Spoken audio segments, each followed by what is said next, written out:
Hello guys, good morning. Ngayong araw po is gagawa ko ng lumpia guys. Tapos ito, kagabi pa to, hiniwa ko na siya. Tapos, yung carrots. Ayan. Naglulumpia po tayo ngayon guys. Tapos maulan pa. Ito na yata yung bagyo na nakasabalita. Mula kagabi ganyan na. Pero hindi naman malakas yung ulan.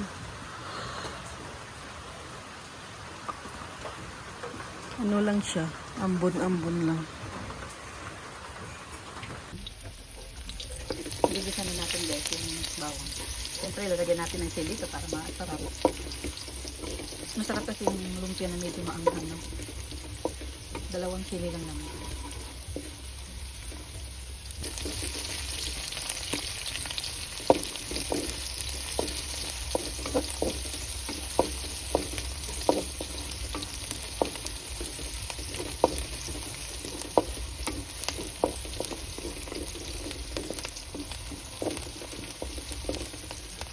Ayan o, ginagyan ko na po yan ng mga lamas.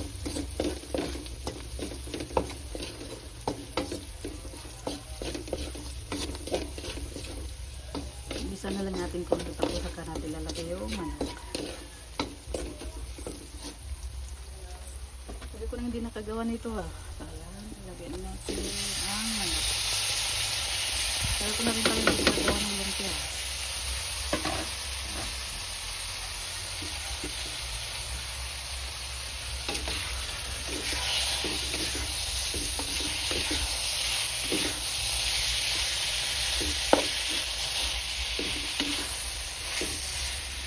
So, ayan mo guys. Nilagay ko na yung beans.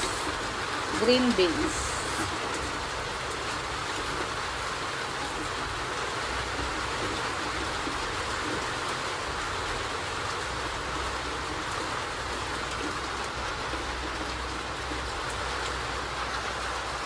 Sunod na natin ang carrots.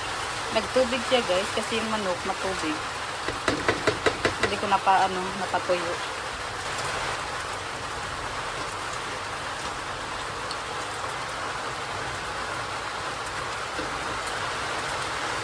So, hayaan muna natin, takpan muna natin.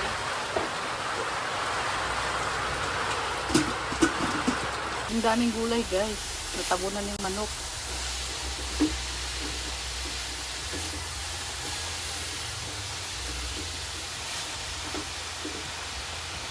Yan na ang ating lumpia guys. Luto na siya. Papalamigin na lang natin ito. Saka natin ibabalot no. Natabunan yung manok guys. Pero okay pa naman din. Diyan pa naman. Nakikita ko pa naman. Tikman ko lang guys kung maalat. Swish.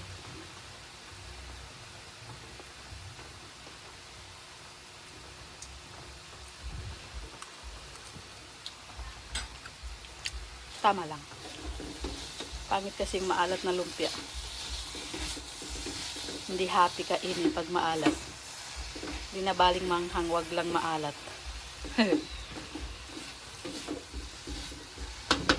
So ayan, tapos na. I-off na natin ang apoy at ating papalamigin. At mamaya-maya, ibabalot ko na yan.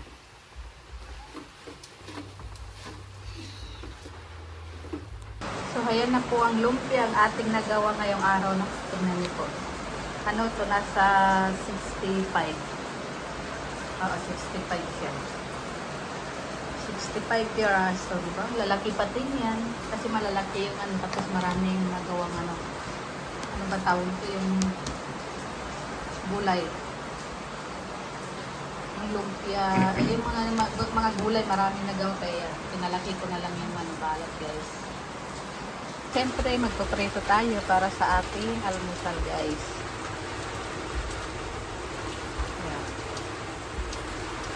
Lumpia kayo dyan. Yan na ang ating lumpia. Lumpia, guys. Almusal. Ah, diba? Tapos yan, i-ano muna natin doon kinasen official. Palagay muna sa rep. Yan, ang hirap ng walang rep lab, no? So, yan, nandito tayo sa sentro, guys.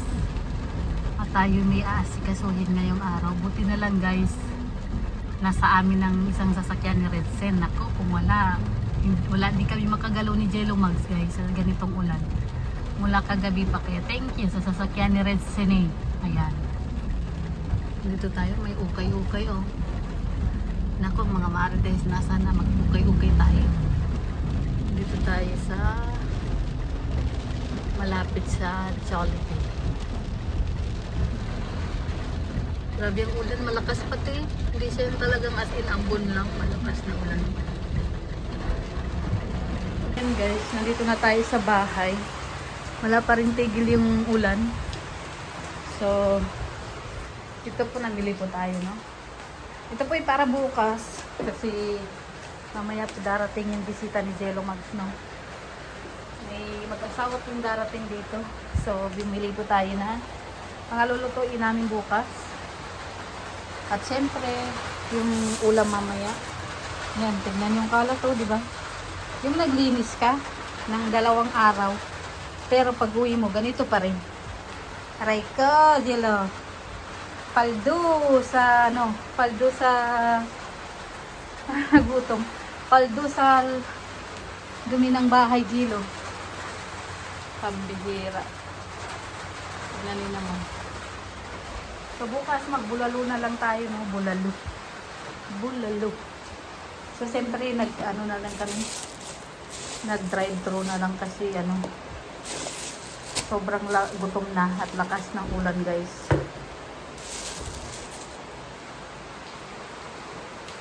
So, siyempre umiram din tayo ng platong order ng plato doon pinasin. Meron naman ako plato lang 12 pero pang ano lang, baka maraming parang hindi na maghugas baga ng mga plato, no? So, ilagay natin dito. So, yan, magpapahinga muna ako at mamaya-maya ay yan ay ano na natin. Aayusin na, no? Guys, at nagutom ako. Nagutom si Taba. So, ayan, ayusin muna natin to, guys. Ay, may buto. Ay, may buto. Yan, binili ko na tinapay na to. Nandyan.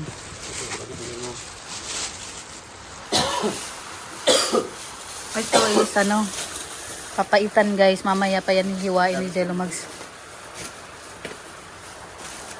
Siyempre bumili din ako ng foil para sa inihaw na isda.